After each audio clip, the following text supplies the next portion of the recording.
Bienvenue à tous sur la chaîne Éclair Info. Si vous êtes nouveau, n'hésitez pas de vous abonner et d'activer la cloche de notification pour partager avec nous au quotidien le meilleur de l'information. Et surtout, n'oubliez pas de lâcher un pouce bleu pour nous encourager. Nous comptons sur vous. Merci, c'est parti.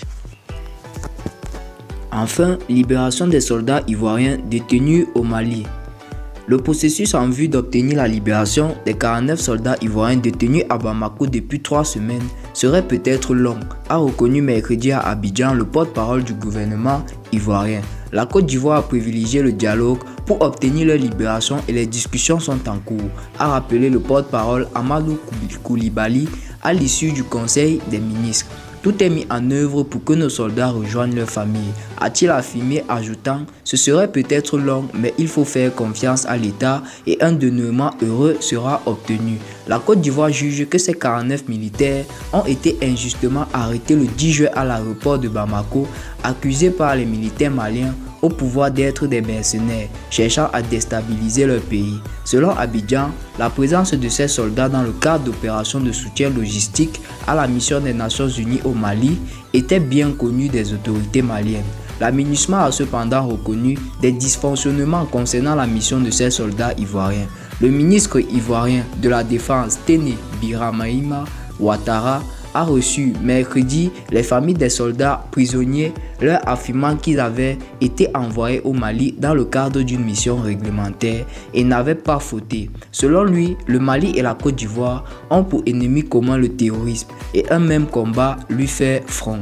Nous comptons sur vous, le gouvernement, pour la libération de nos enfants. Je suis sûr qu'ils sont plus inquiets que nous, a de son côté déclaré Alfred Kwasi, porte-parole des familles.